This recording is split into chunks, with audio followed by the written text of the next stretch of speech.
the recording. So in the meantime, I'd just like to say thank you very much to Nomi, Adil, Blima, Chaya, Rebbetzin Yagod, Yehudit Sarah, and Basia, who will read for us afterwards. And after a wonderfully inspiring Shavuos, it is indeed a very heartwarming to come home to our wonderful group to daven together. So I'm going to introduce Nili Couzens, who's well known to a lot of us already. She's an international speaker who has spoken in 9 countries, I may add, even in South Africa, and over 40 North American cities. She's been involved in Jewish women's education for 30 years. She's a trip leader and is a keynote speaker on those trips, on Momentum, where her classes have been translated into 4 languages. She's a sought-after spiritual life coach, working one-on-one with women around the world. Her talks are available on Torah Anytime and on her website, which is nilicouzens.com. And her podcast, which is called Intentional Living, is available on Spotify and iTunes, and I shall put this into the chat. Nili, are you here? I am here. Hi, thank you so much. Welcome, and thank you for speaking to us today. Thank you for having me. I loved hearing all of the Tehillim, so thank you to everybody who read. It was hard to follow which box was lighting up, but it was very cool. This is a really great initiative, so good for all the organizers, Nomi, who got in touch with me, and everybody who's a part of it. Thank you for having me. So I thought to speak about heading into summer, because right now that is, exactly where we are. So I'm sure some of what I'm going to say you know already, and I can't see most of your faces, so if I say something you know already, humor me, chazar is a good thing, right? So the Yom Tovim that we have are clustered in the spring and the fall, right? We have Tishrei, which is in the fall, and we have Purim, Pesach, Shavuos, which are the holidays of Geula, that are another string of Yom Tovim. Again, they're focused in the spring. So fall and spring are these temperate times of balance, the light and dark schedule. The light and dark balance is exact. We're looking at 12-12. The heat is also balanced versus the winter, where we have these long nights, short days, and extreme weather. And the summer, we have long days, short nights, and extreme weather the other direction. So we're taught that extreme times are times of Esav. That's not times of Yaakov. The times of Yaakov are the times of balance. And that's because Yiddishkeit, we're very into balance. We're very into, you have a soul and a body. There's different modes of thought, different cultures that will emphasize the body and they'll negate the soul, or they'll emphasize the soul, and if you want to be spiritual, you have to leave the physical world. Don't get married, don't eat, don't drink, leave society. We all know that's not the Jewish way. We just had Shavuos. I remember when my kids were little, one of them asked me, Mommy, Shavuos is coming. Are you going to make cheesecake? And the other kid said, of course she's going to make cheesecake. That's what it's all about. It's not quite what it's all about. There is Matan Torah. I saw a meme recently that said something like, we have a holiday where we got the 10 Commandments, and somehow we've gotten generations of children to equate that holiday with ice cream and cheesecake. That's good marketing. So Shavuos is every Yantif, every Shabbos is all about, bring your body with you. That's what Yiddishkeit is telling us. The wisdom is not, if you want to be spiritual, negate your body. We do have this one day of Yom Kippur, but that's an extreme. That's different. That's serving a very specific purpose. In general, when we want to have these higher spiritual levels, we'll talk on Shabbos, save your best food for Shabbos. Wear your nicest clothes. Set the table beautifully. Pesach, save your nicest things for Pesach. We're very into enjoying the physical world, right? We are very into balance. So our Yom Tovim are in either the fall or the spring. Those are times of balance. But now we're stepping into this time of extreme. We're heading into the summer. So we know Tisha B'Av, the 9 days, the 3 weeks, this whole period of mourning happens in this time of extreme. This is not our time. In the time of the winter, Baruch Hashem, we have Hanukkah, right? So that's not from, and I apologize to all the South Africans. I know that Hanukkah happens in the middle of the summer. So my husband said, like, well, something had to be wrong with South Africa, right? So, okay, so we know the times are flipped. Okay, now we know what's wrong with South Africa. We had the pleasure of living there for 2 years, and we mamish loved it. It was amazing, amazing, amazing. But the seasons are flipped, right? It goes by Eretz Yisrael time, not New York time, not Joburg time. All holidays, Tu B'Shvat especially, you see this, goes by Eretz Yisrael time, not anywhere else. But anyway, we have Hanukkah in the middle of the winter where it's the darkest time of the year. And we have this beautiful, postscript. It doesn't happen in the times of the Torah. We have this beautiful postscript of what is the Jewish reaction to the darkest, coldest night of the year? Light a small flame. If you light even the smallest flame, darkness disappears. Darkness doesn't really exist. You don't have to take darkness and move it anywhere else. You just have to light the smallest flame. Turn on the smallest light. Light just one match. Darkness is gone. It dissipates. It doesn't really exist. So that's our lesson for the winter. What's our lesson for the summer? Sukkot comes at the end of the holidays of the fall. Sukkot and Shmini Atzeres, right? We know that the lesson of Shmini Atzeres is Hashem says, Kasha alai predaschem. It's so hard for me that you're going to leave. Stay one more day, right? Sukkot is the time where all of the nations would come to Yerushalayim, and we would bring 70 bulls, this sacrifice over the week of Sukkot that symbolized the 70 nations, because everyone has a road up the mountain. We don't think everyone has to be Jewish. There's room for other. You could be Chasidei Umas Ha'olam. There's such a thing, right? You don't have to be Jewish to reach your potential. We dissuade people from converting. So Sukkot was this time that everybody could come to the Beis Hamikdash. But then Hashem said, like Kinderlach, stay one more day. Right? And we have the famous idea that the carbon was a very simple carbon compared to Sukkot, because when you're with the family, you just have the leftovers. You don't need to be so fancy when it's just the kids. And we have the Shmini Atzeres is like Hashem's kiss on the forehead before you go, one more day with me. And we don't start changing the tefillos for rain until a week later when all the Ola Regel would get home. We wait a week, and then we start davening for rain in our daily Shmona Esrei. And then we have this send-off. So the send-off for the winter is Sukkot. And the message of Sukkot, we all know, is bitachon.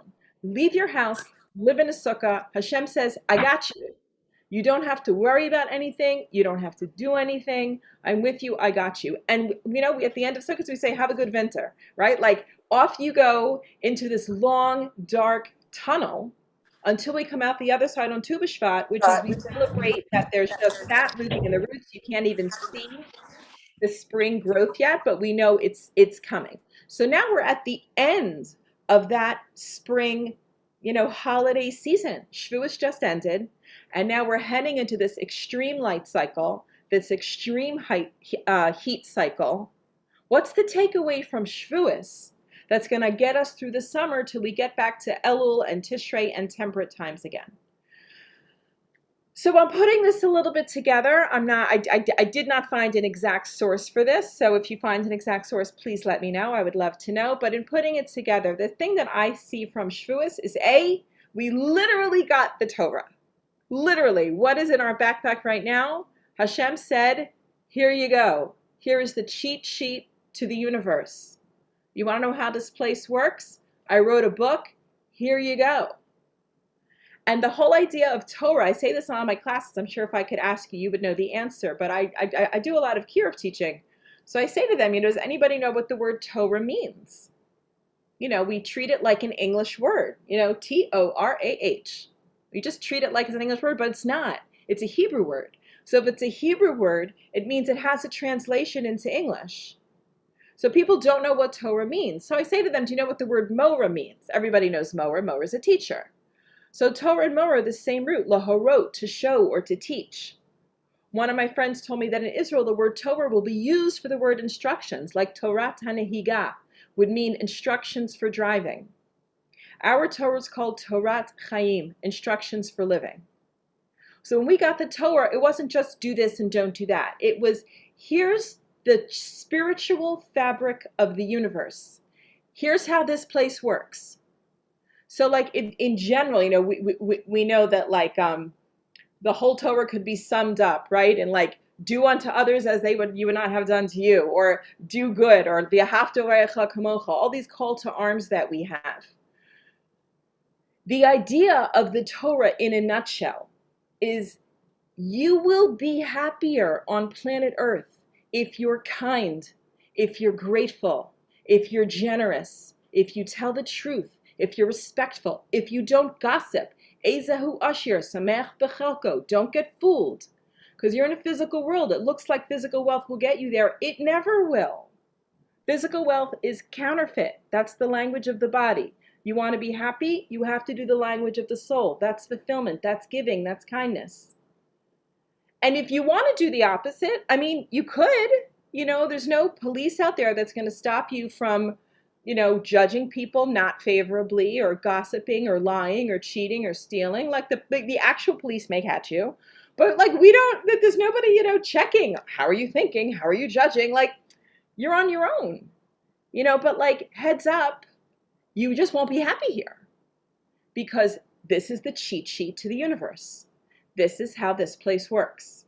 The kinder you are, the happier you are. The less judgmental you are, the happier you are. That's just how the fabric of planet Earth works. So we got the Torah, and the Torah is this is like the Cliff Notes. This is what it is. This is how planet Earth works. That's number one. Number two, one of the main things we learn about on Shavuos is how we accepted the Torah, which was Naaseh v'nishma. We will do and we will hear, right? We all know this. So we know it can't mean physically hear, because you can't do a mitzvah you haven't physically heard. So clearly that's not what Naaseh v'nishma meant. That's like a magic trick. That's impossible in the physical world. So what does the word nishma mean?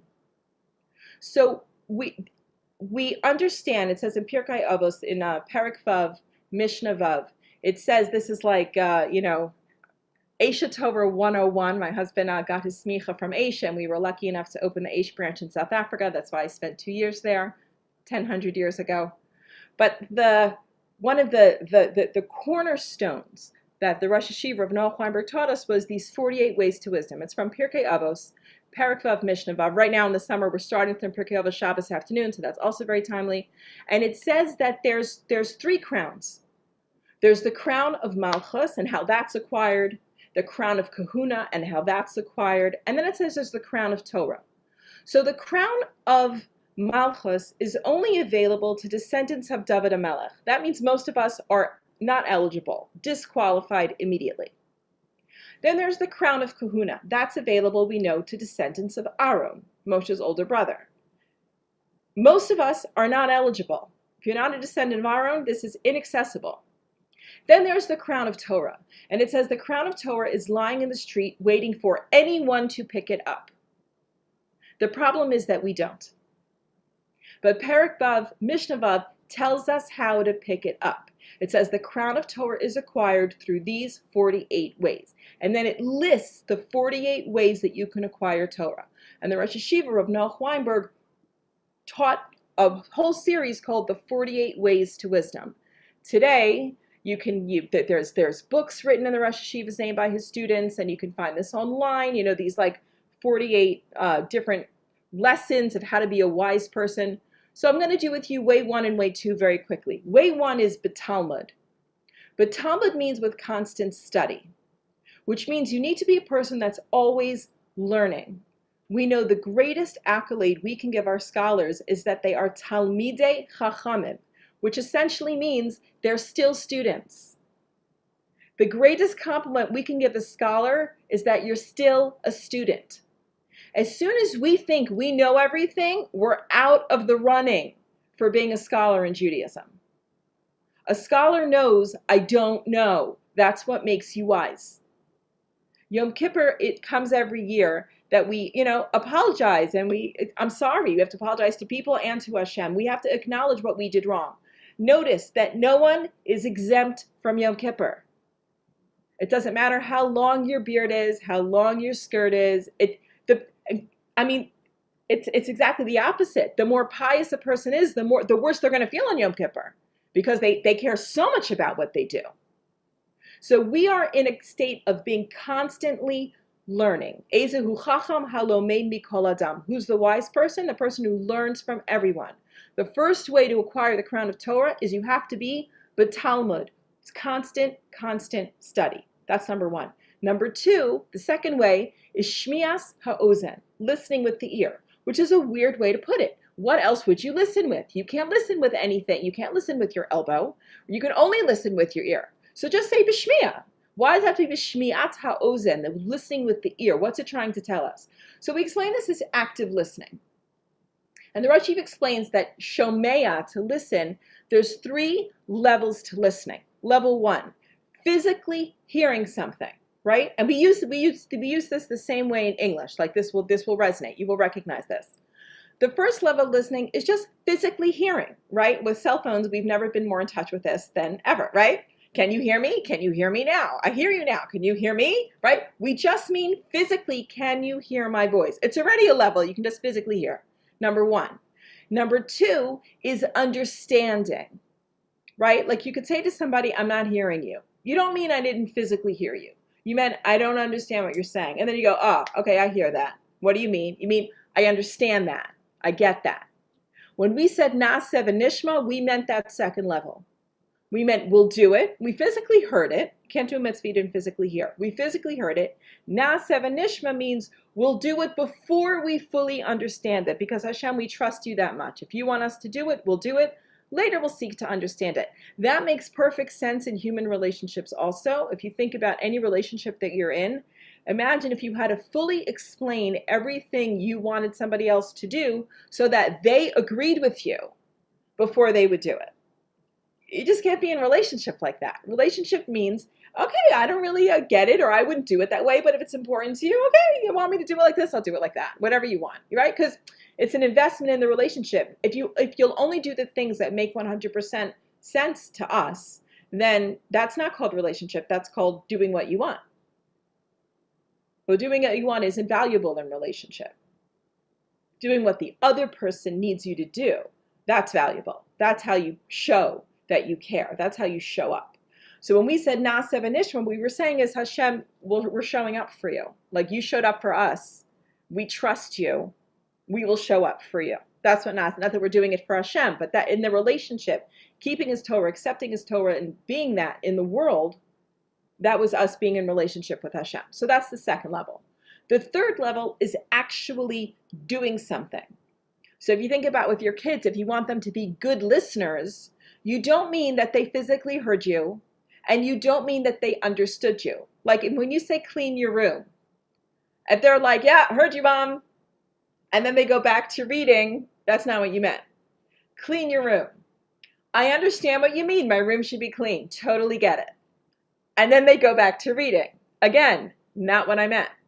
When I say clean your room, I want you to listen to me. What I mean is get up and do it, right? So we see this in V'haya im shamoa tishma'u. Hashem says, if you listen to my mitzvos, He doesn't mean physically hear, and He doesn't mean understand. He means do it. Because if you really understand the mitzvos, that will naturally lead to doing. If you understand why you should, tell the truth, why you should be kind, why you should say please and thank you. If you really get it, that means you'll do it. So that's the third level. So there's physically hearing, understanding, and then doing. These are the 3 levels of listening. And that's the second way that you acquire the Torah, and now I'm done with the 48 ways. What's the takeaway for us? So I was thinking that heading into this extreme time of summer, and thinking about balance, and thinking about the role of listening on Shavuos, I think we could all maybe work on listening. I think that if we look at our lives, we do a lot of talking. I won't say especially as women, but we did get 9/10 of dibur, so maybe I could say that. I'm just saying, as mothers, as daughters, as wives, I'm sure a lot of us have jobs. We run organizations. We're heads of school. We're doctors and lawyers and Indian chiefs. We do a lot of things, and we're responsible for a lot, and we wear a lot of hats. And we have to talk a lot, and that's okay, because we have to put our imprint on the world, and we have to make things happen. And 6 days a week, act like you run the world. But remember that you don't. So there's a way to listen that really stops and lets you take it in.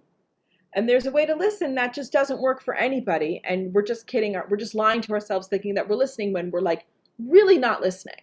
So how do you really listen to people? And maybe this could be a takeaway for Shavuos, from Shavuos for the summer, that could get us through this very extreme time. It's the Kabbalah calls it, I think, the 67 days of danger, 69 days of danger. I forget from now.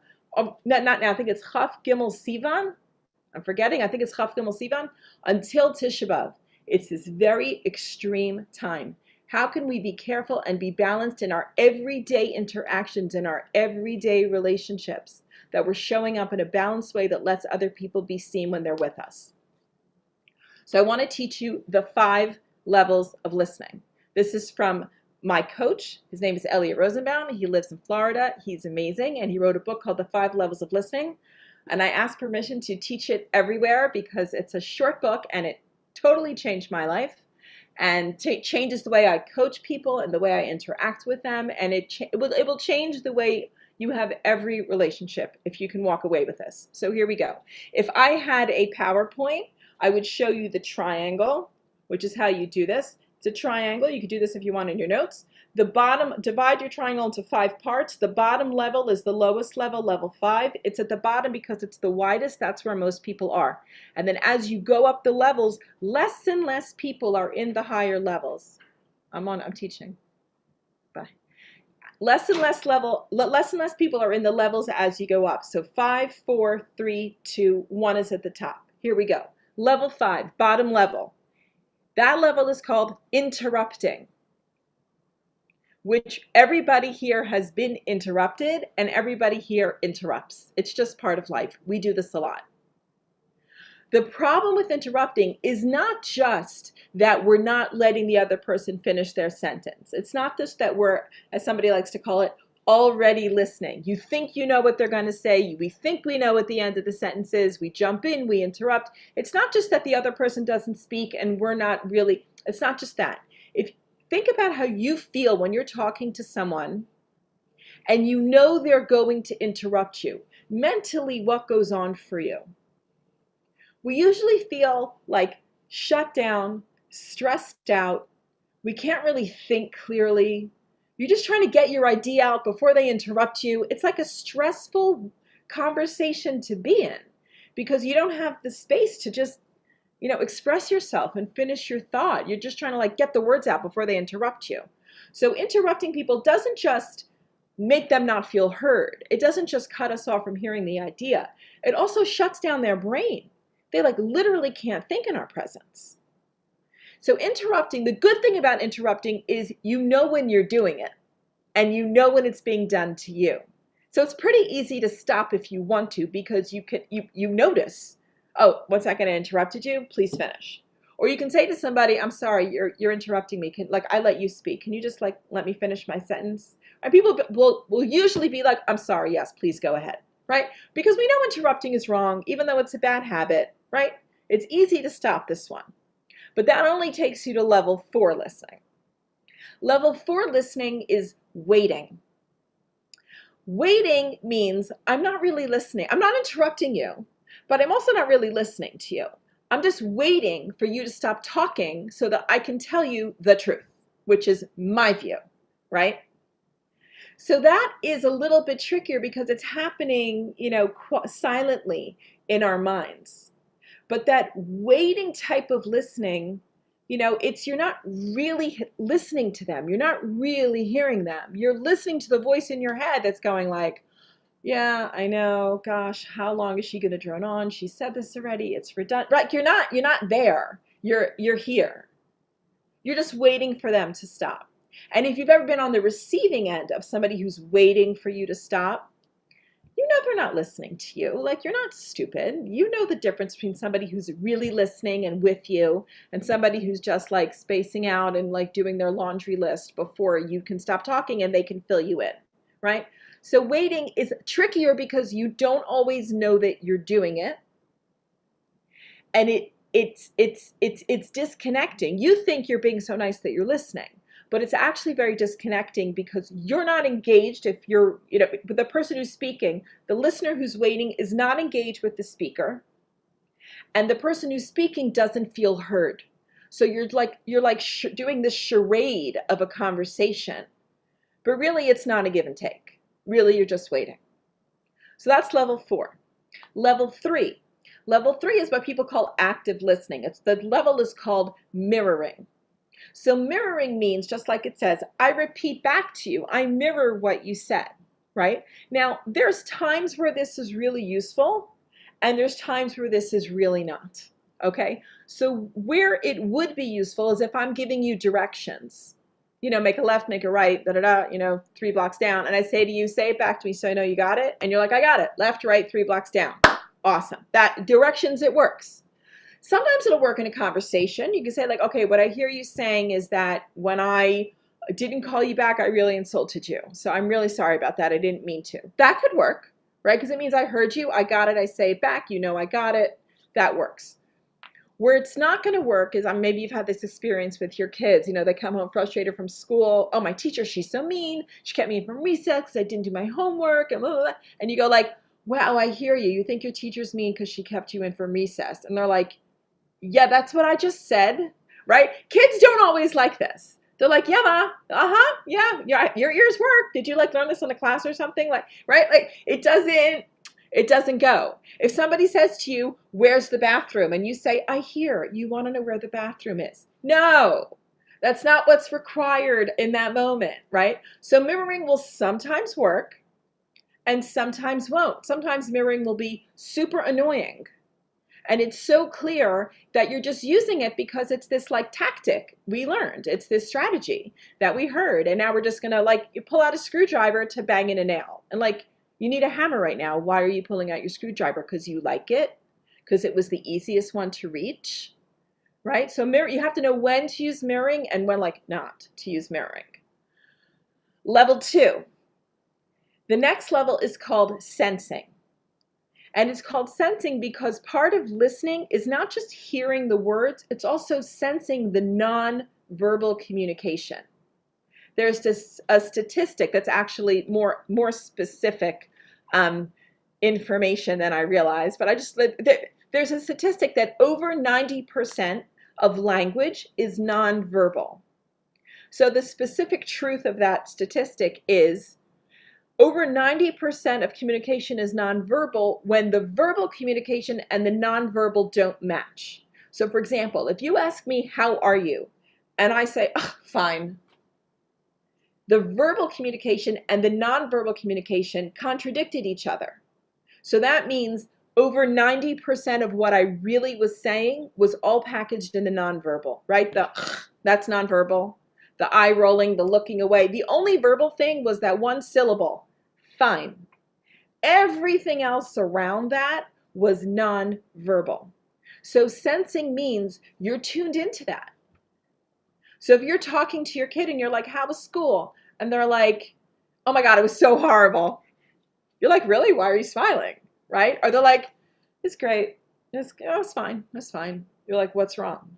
Right? Because a sensing listener will be tuned in to all of that non-verbal stuff. If you ask somebody a question and they look away when they answer you, or they're talking to you and they keep crossing their arms, or they're biting their neck, right? All of that non-verbal stuff, or even just a vibe. Have you ever been talking to somebody and everything they're doing is fine, but you're just picking up on a vibe. So sensing is that level 2 listening where you're clued into what they're not saying, what they're feeling, the vibe they're giving off. Sensing sounds like such a great level. You think what could be better than sensing? That's everything. There's one more level. Level 1 is called transformational listening. Transformational listening, I think it was Rabbi Jonathan Sacks, that's all. Tremendous loss that we lost Rabbi Sacks. He said, great speakers move crowds. Great listeners transform lives. Great speakers move crowds. Great listeners transform lives. If you think about people who really listen to you, we pay people to listen to us, right? Therapists, what do you think therapists are doing? They're listening to you. They also have training to help us figure out what we're saying. But we People listening to you can literally transform a life. Transformational listening requires three things to really work: belief, interest, and space. Belief is when I'm listening to you, I believe that you are smart enough that you can figure out this answer for yourself. You don't need my wisdom because you are the expert on you.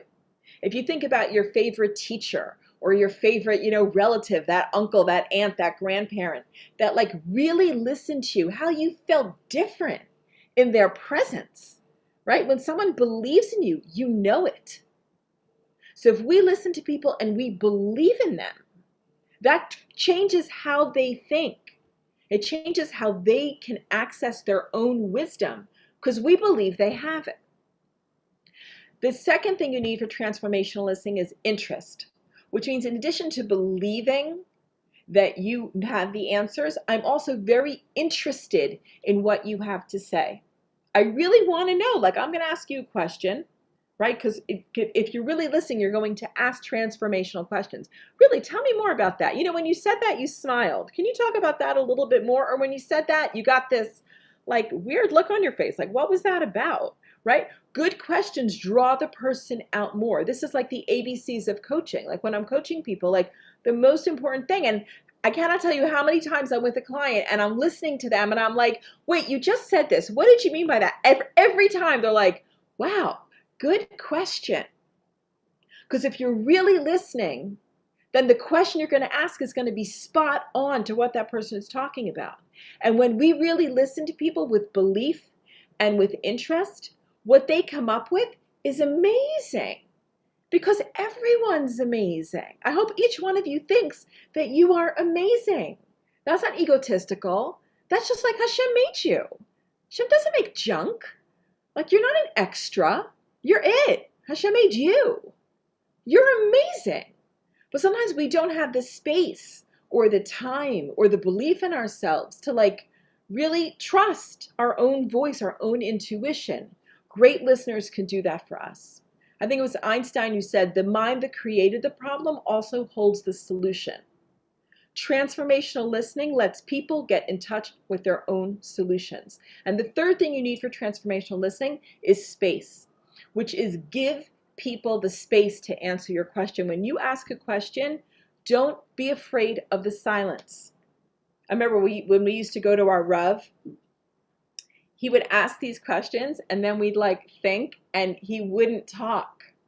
He would just be silent and be totally okay with the silence. That space is what lets people access their most brilliant ideas, their most brilliant insights about their own life. If we can give transformational listening to the people in our lives, see, like the sleight of hand is you don't need to have all the answers. You shouldn't have all the answers. No one needs you to have all the answers. That's a fallacy. That's just your ego that thinks you need to have all the answers. What you need is the humility to say, you don't need my answers, but I'm really interested in what you have to say because I believe you're smart enough to figure this out. Let's do this. Yeah, you have this issue. Okay, so what do you want to do to solve it? And how's that going to work? When you smiled when you said that, you looked upset when you said that. And if I could give you anything in the world, if I could wave my magic wand and give you what you wanted, what would that be for you? And if you're quiet while they think about that, and you don't say, look, what you really need to do is that. Nobody needs our laundry list of what they need to do. Nobody needs fixing. People need growth. And they need that space to grow. They need that interest to grow. And they need us to believe in them to grow. So all of Yiddishkeit is Hashem like doing this for us. We can do things wrong and there's no big, voice from Shemayim that says, hey, stop lying. That doesn't happen. Hashem gives us the space. Hashem believes in us every morning. Moda ani, Rabba emunasecha. Hashem believes in us. Hashem thinks that we have the answers. Hashem thinks that we can figure it out. The whole idea of what the Torah is pointing us towards is all about self-growth. It's all about Hashem giving us that space to become what we're supposed to become. Being like Hashem means we give that to other people. Also that we give it to ourselves, but that we give it to other people. So my bracha to all of us is as we head into this very extreme time of summer, that we are able to stay balanced, and you don't need to reinvent the wheel. The Torah is there to give us that guidance that we need. So by Hashem, we should be able to give it, to follow it, and to give it to the people around us. Thank you very much for having me. Thank you so much. This was amazing in terms of your own definition. And you are amazing. And I'm sorry you're not in South Africa still. But, I love it there. Thank you. It was so refreshingly informative. And I think everyone will agree that we really need to re-listen to this whole talk to get the maximum out of it. And thank you so much for giving us the time to give this to us. My pleasure. Thank you for having me. Is there time for anybody to ask one question even? Sure. Anyone? Would anyone like to ask something? I have a question. Okay. Yes. I just wondering how to do this for the people that are closest to you. I find that when you're doing it in a setting with people who you're not as close to, it's easier to create that space. And when it's with your own family and you're in your own rushed environment, it's more challenging. Do you have any tips for that? I think you're so right. It is challenging, and I hear little voices in the background. So, thank God, right? So, I mean, l'chol zman v'es. So it could be, I don't know your, particular situation, but, there's times in our lives where we're just, trying to keep it together, and it's not really the time for transformational listening. It's a time for, pouring apple juice for this one and cleaning up that spill and getting out the door and answering the phone and, and it could be after everybody goes to bed. Transformational listening can happen with a friend or with a spouse, or, you'll find a snippet on Shabbos where you could talk to this one kid and they say, you're reading a book and then they want to talk to you about the book. Instead of saying, sweetie, let me just finish the book. You could say, really? You could sort of do transformational listening. You could do it in 10-second bite-sized slots. Transformational listening doesn't need a long period of time. It just needs full focus. So if you do this with one of your kids or somebody in your life or whatever it is for literally a few seconds, but you do it intentionally, I think it will, I think that will make an impact. It doesn't have to be long. It just needs to be real. Does that make sense? Thank you. It's wonderful. You're welcome. I have a quick question. Sure. So just because you're talking about listening, it seems like when you're looking at the world today, that people say things, people who are not close with each other, but they say things, and if they don't have the same opinion, they get canceled. They get, this phenomena of what's happening today.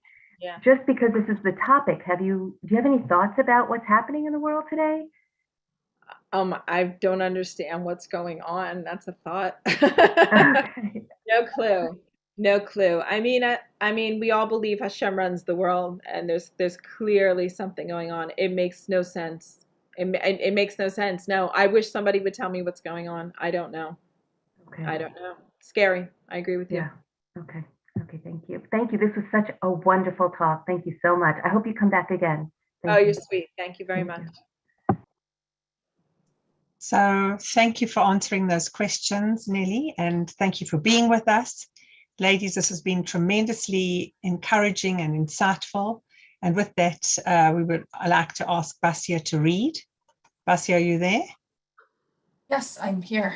Thank you so much, Nili. It was amazing. I gained so much from it. Okay, so we're on day 170, page 498. Our wisdom today, set forgiveness as your goal. The perfect end of an imperfect day. In the Jewish view of life, we're responsible for knowing what our obligations are to others. Often, however, we flip that knowledge on its head and use it to pinpoint what others owe us. In doing this, we've gone one dangerous step too far. The Torah's way is for each of us to take responsibility for what we owe to others, not to demand what we believe they owe to us. Rav Chaim Shmulevitz would support this idea with two conflicting statements of Chazal. One should love his wife like himself and honor her more than herself. And honor her more than himself. And a fine wife is one who does her husband's will. Well, how can it be both ways? Rav Chaim